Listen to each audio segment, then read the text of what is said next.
요즘 보면은 굉장히 새로운 용어들이 많이 넘쳐나고요. 또 해부학적으로 깊게 들어가다 보면 한도 끝도 없이 굉장히 어려워지고, 우리 일반 직장인분들은 이해도 잘 안 될 뿐더러 막상 해보면 몸도 잘 안 따라주고 중량도 본인의 체중에 비례해서 잘 들 수도 없을 뿐더러 억지로 들더라도 막 허리만 아프고. 안녕하세요. 오늘은 스쿼트에 대해서 말씀을 드릴 건데요. 그 전에 이 무게를 이용한 웨이트 트레이닝의 변하지 않는 원칙은 점진적 가부와 또는 중량, 영양, 휴식의 3박자 등을 이제 들 수가 있을 텐데요. 다른 측면에서 운동의 방법론적인 면으로 접근을 하자면 직선 운동의 원칙이라고 생각하시면 좋으실 것 같습니다.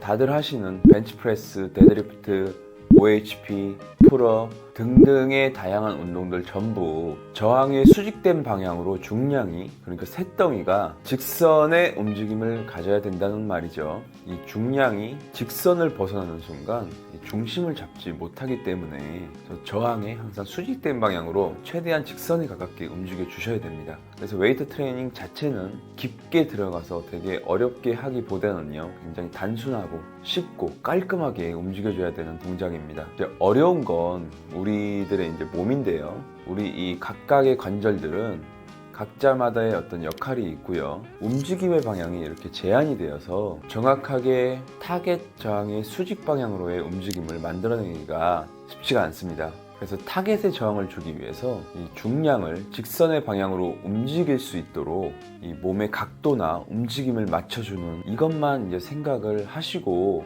운동을 하시면 되는데요. 사실 이게 끝입니다. 근데 이게 어려운 말들은 사실 다 필요가 없고 의미가 없어요. 어떻게 하면 내 몸을 이용해서 중량을 최대한 직선의 방향으로 움직일 수 있을까라는 것만 생각을 하시면 될 것 같습니다. 직선 움직임을 위한 스쿼트 자세를 좀 말씀드리고 끝내도록 하겠습니다. 스쿼트는 일단 온몸을 이용해서 중량을 메고 버텨서 목표하는 하체에 저항을 주기 위해 하체 중심적 직선 운동으로 최대한 이렇게 몸을 만들어 주시면 됩니다. 이게 밑에가 안 나와서, 자, 스쿼트 하실 때 보통 횡격막을 부풀려서 흉곽을 열고요, 등을 단단히 고정하게 돼서 중량을 이렇게 메시게 되는데요. 이렇게 내려가시게 되면 전방경사를 이루고 있는 골반의 생긴 모양 그대로 이런 식으로 이제 많이들 내려가시게 되세요.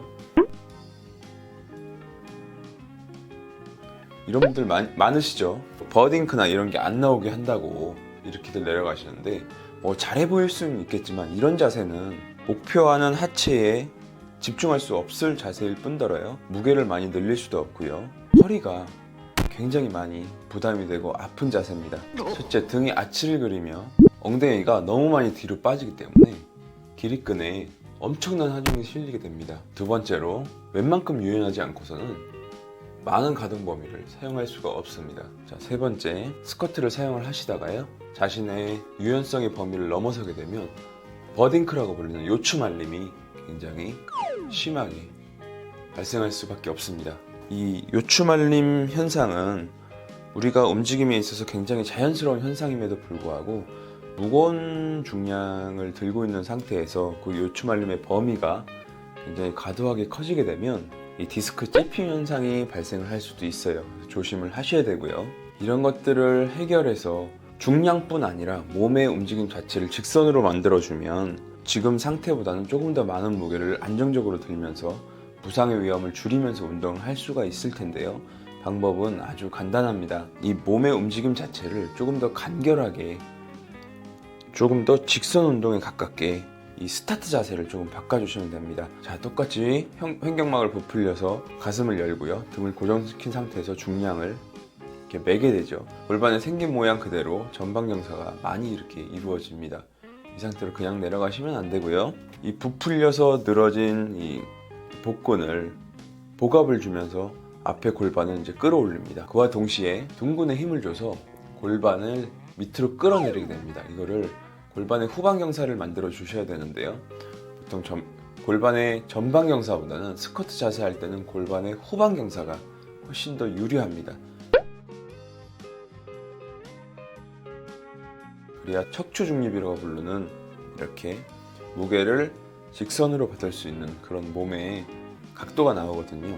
자, 이 상태에서 이 골반을 이 다리 사이로 밑으로 그냥 앉는다고 생각을 하시면 좋으실 것 같아요. 이 상태에서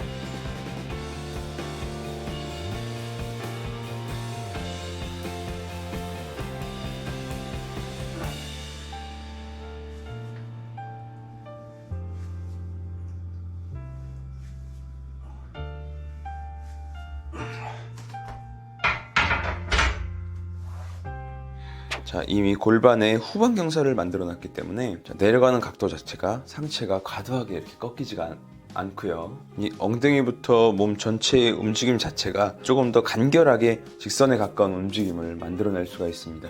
버딩크라고 불리는 이 요추말림 현상이 거의 나오지 않게 되고요.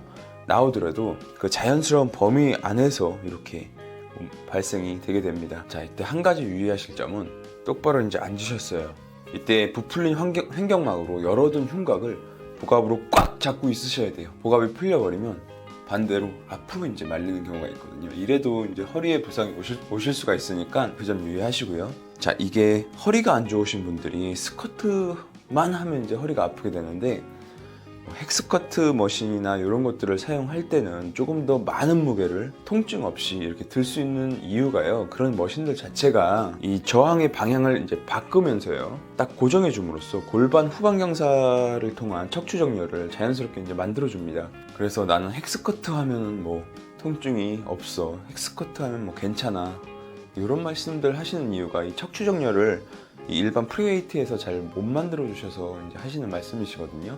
원리는 똑같습니다. 자, 직선의 움직임을 가장 간결하게 만들어준다. 연습을 많이 해보세요. 유연성이 다소 떨어지더라도 직선의 움직임을 이제 몸으로 이제 이해하게 되시면 웨이트 트레이닝의 그 어떤 종목이라도 내 몸에 맞게 이 각도를 조절하면서 더 안정적으로 이제 무게를 올려가시면서요. 운동을 하실 수 있으실 겁니다. 자, 오늘도 득근하시고요. 저는 이제 운동 시작하겠습니다. 애들 깨기 전에.